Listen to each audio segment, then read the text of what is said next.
In this third part, we talk specifically about artificial intelligence. We started with the basics, how a bit works, how it's made, and what you can do with bits. We then saw the use of digital electronics in the construction of a calculator. We've seen how it works. Finally, we moved on to describe a computer, with the logic gates and, or, not, and how you can use them to program any processing process. We talked about the machine of Alan Turing, the one who first described the basis for building a programmable computer. A tape that contains the so-called elementary functions and their execution in sequence, one after the other with the possibility of changing sequence according to the logic of the program. A tape that goes up and down and with which you can describe any work, any operational logic, just break it down into elementary functions. He also theorized the possibility that computers would equate humans' ability to reason within 50 years, hypothesizing a test, the Turing test, to establish if and when this happened. The test consists of placing a man in the middle of a room and putting him in communication with a woman on one side and a computer on the other, without the possibility of knowing the identity of one or the other. Man could communicate freely with both, and if he was unable to identify the computer, it meant that the machine had equalized man's rational capacity. Maybe with artificial intelligence, the computer is about to pass the Turing test. We have seen what a program consists of. We analyzed the sort program, which with a series of cycles rearranges the letters even though it does not know the alphabet, thanks to the fact that with the transcoding table ASCII transforms the letters into numbers and vice versa. We then saw how it is possible to try to predict what the weather will be like tomorrow, even if we have deliberately trivialized the problem to make it understandable to everyone. It helped us to understand that there is a dichotomy between the way of reasoning of a computer, which is basically a calculator, and the way of reasoning of our brain, which has little to do with numbers. For a computer, each number is absolutely different from the others. It doesn't matter if they are infinitesimal numbers or huge values.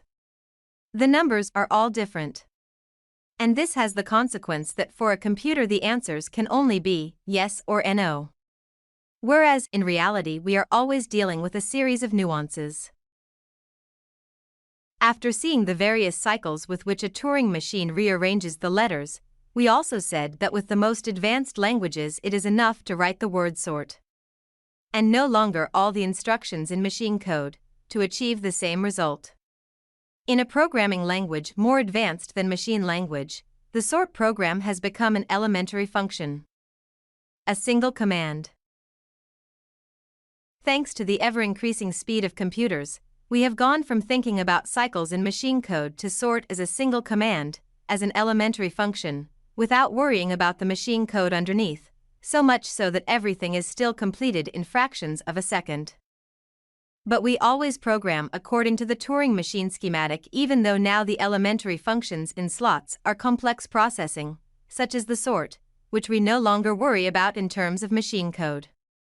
Thanks to the enormous speed of execution, we don't have the perception of how many instructions are actually executed when we write what has now become a single instruction, sort. Finally, we talked about a different way of approaching programming. The increasing speed of computing of computers has led to programming at a higher level, where in the individual slots of the Turing machine there are commands that perform increasingly complex functions, but which, thanks to the ever-increasing processing speed, we consider as elementary functions, without worrying about the huge amount of machine instructions that each of them unleashes, still performed well under a second. We think at an increasingly high level in the decomposition of processes, relying on complex functions that we allow ourselves to consider elementary thanks to the speed of calculation of computers. The underlying machine has always remained the same. It always works in the same way with the logic devised by Alan Turing. It's just much, much faster. A speed that we cannot realize, because it is beyond any of our experience. At the same time, significant steps have been taken in the experimentation of a different software architecture, which overcomes the limit of bits, on-off, and the difficulty of contextualizing a numerical value to consider practically equal values that for a calculator are always different, or one or the other. The new software architecture is inspired, albeit only figuratively, by the neurons and synapses of our brains. Hence the term artificial neural networks. Logic consists of searching for sequences of bits based on predefined patterns, which correspond to very precise meanings and useful for identifying certain parts or characteristics of an object, be it a sound, an image, or a mix of words arranged in a certain order. Passing through many layers, each specialized in a certain recognition, a series of partial, weighted information accumulates, which at the end allow you to establish what object it is, what piece of music, or what the content of an image is, and so on. The architecture is generic because, based on the result of the individual function and its weight, it decides which function to invoke in order to proceed with the identification. The process thus follows different paths, even in parallel, and hence the term neural network. We mentioned that bit sequences are searched in relation to predefined patterns. But who defines the models?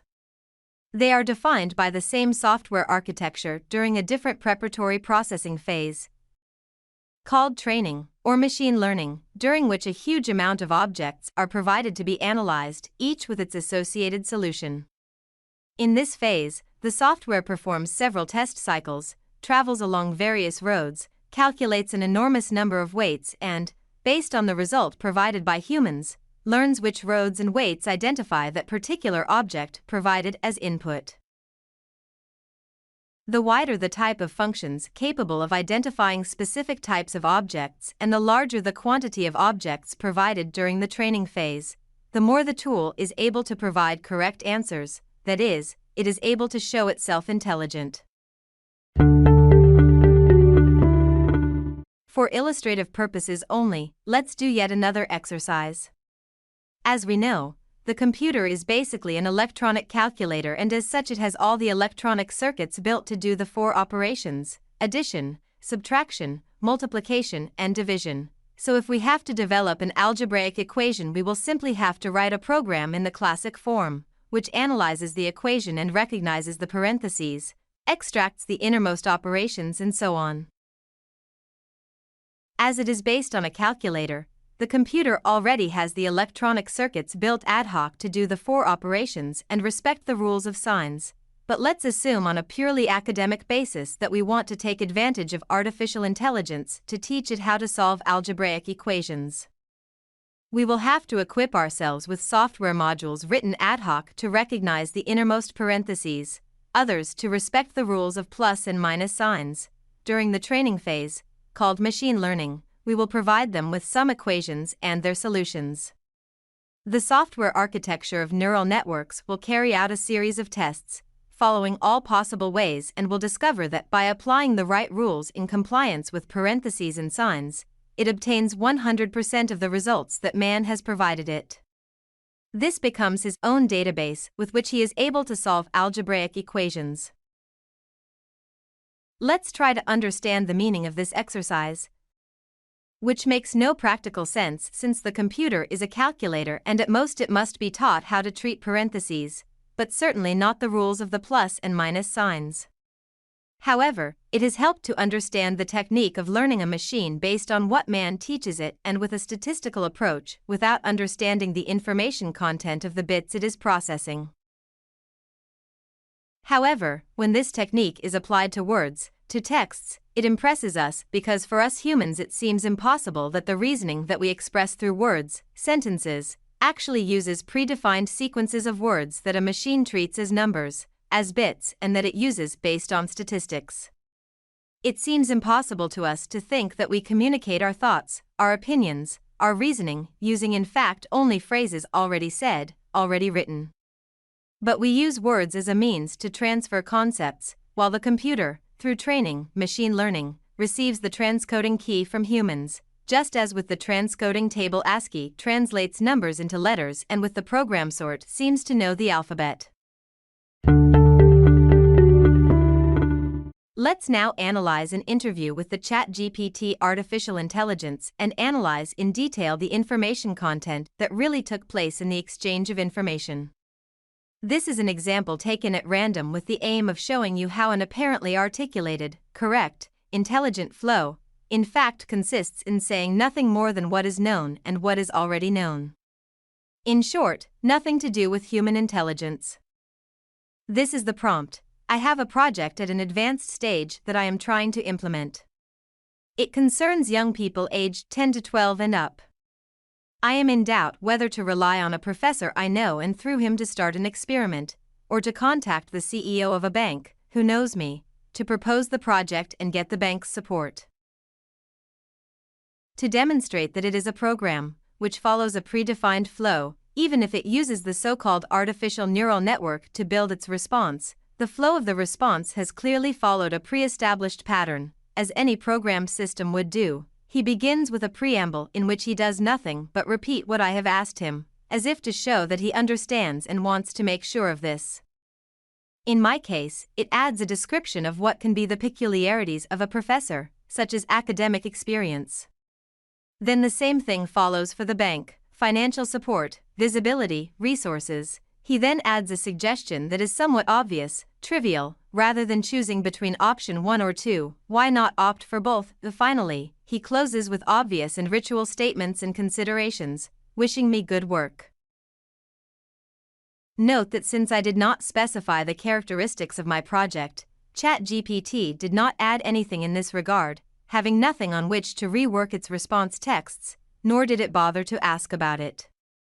It is obvious that by programming it in the classic way, as he added the preamble and closing sentences, he could have included the request for information on the nature of the project, and this would have given him the opportunity to create an even richer and more articulated response text.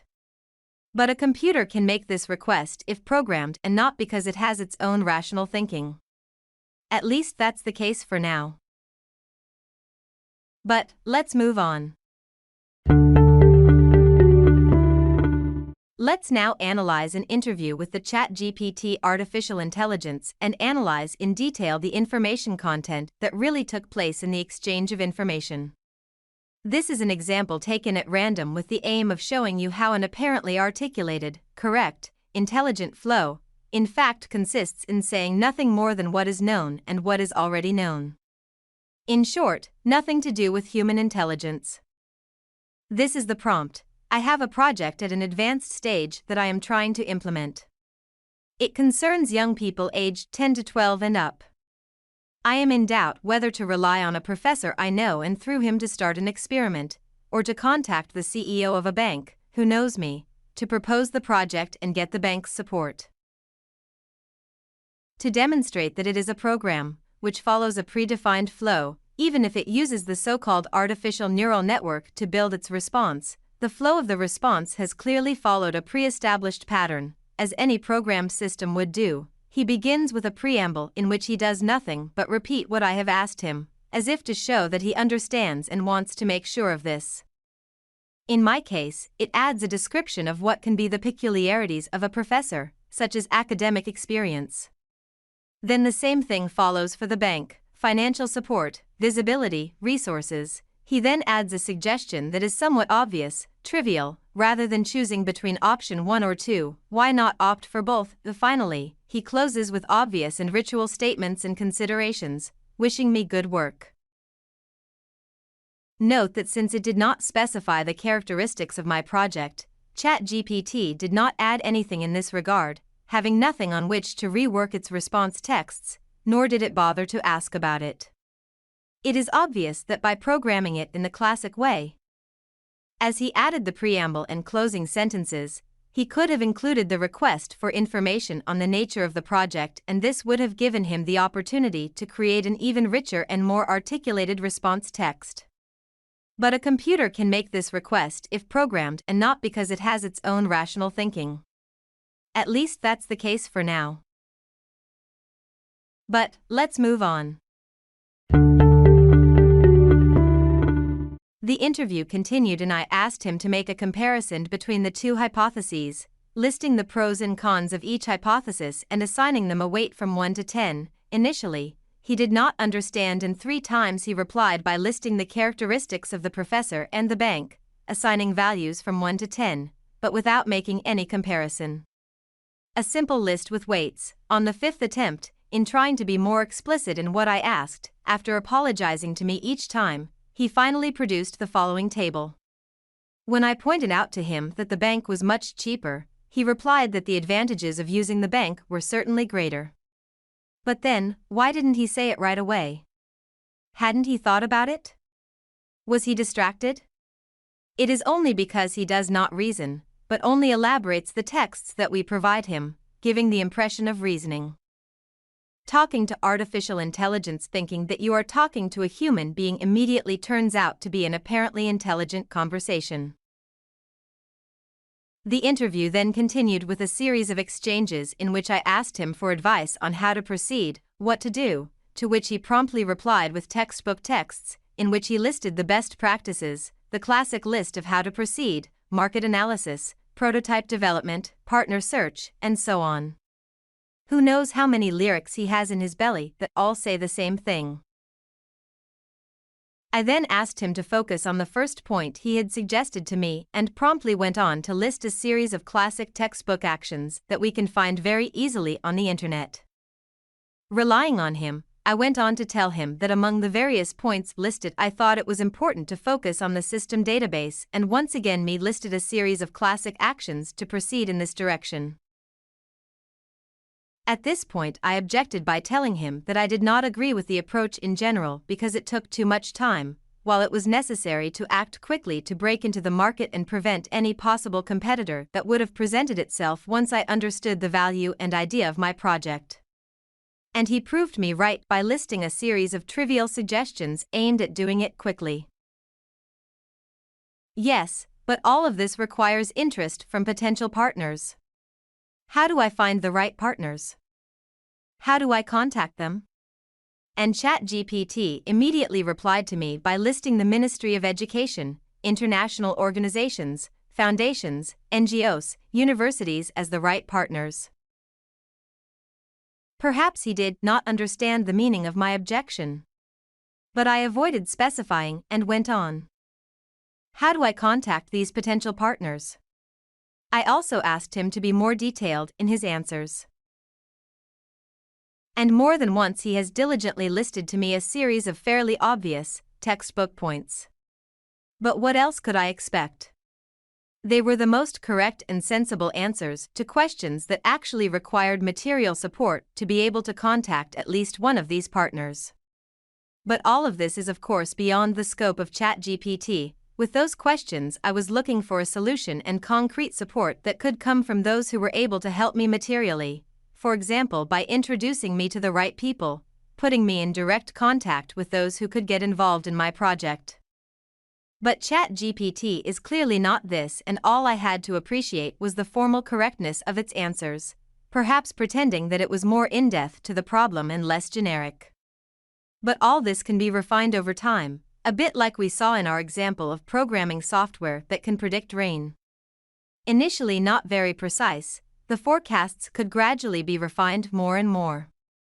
But it is always an elaboration that is based on models, i.e. on simplifications of reality, which can improve over time, reduce the percentage of error that remains present.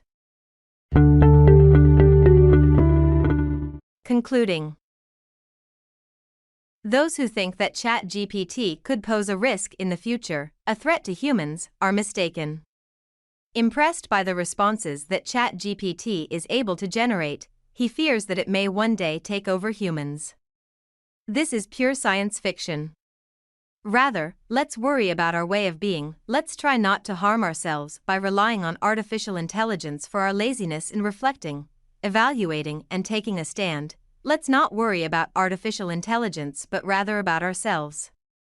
Let's try to be as consistent as possible. Let's use common sense. Let's get used to reasoning, and let's not look for the truth from machines. Otherwise, we risk looking like the little dog or kitten that you see in the mirror and think that it is another animal of your own. Let's not make the mistake of treating AI as a mirror of ourselves. With the passage of time, surely the current artificial intelligence will evolve into something that we cannot even imagine today. Progress has no limits. It's just a matter of time. It is wrong to rule out a priori that there will not be an artificial intelligence comparable to that of humans. We have no reason to rule it out. Let's just say, however, that man will only be able to build an artificial intelligence equal to human intelligence when he manages to build a machine identical to his own brain. For now, the Turing machine, i.e., all the electronic computers in the universe, based on silicon. Transistors and bits, do not have much prospect in this sense. At least for now, it seems that way. The computer is a very valid tool to support many of our activities. Now also for some mental activities, it writes texts for us. But it's like talking about a brake booster or a car power steering. Artificial intelligence is just an aid to make less mental effort. Everything else, all the intelligence we attribute to it, is the result of our behavior. It is us who look at ourselves in the mirror without realizing that it is always us on the other side. If we try to form an opinion through the answers of artificial intelligence, we are wrong, because true opinions are formed only through one's own experience, one's own common sense, one's critical sense, without letting a machine tell us what is right and what is wrong. Already today we are witnessing an addiction of the whole of humanity to the computer. Only 100 years ago we would not have heard any numbers, no percentages in speeches of any kind, simply because in the absence of computers no one could provide data or statistics of any kind. Today, however, thanks to or because of the computer, we are not credible if we do not refer to some percentage or some statistical data that proves our reason. It doesn't matter the words, the reasoning, it is enough to provide a figure, a percentage, and many people are convinced of our speech. Isn't this also a good reason to worry about computers, even without artificial intelligence? It is to be hoped that the evolution of computers will lead us in the future to have not only artificial intelligence, but also artificial common sense. A machine that, in the face of the problems we have to face, knows how to make us think, knows how to suggest the right key to find the best solutions. A machine that, in the face of the question, how society should be organized all over the world in order to have the greatest number of feline people, knows how to answer and proves in fact that it is right. Let's take this last aspect as the new challenge for computer science, the new Turing test to be passed.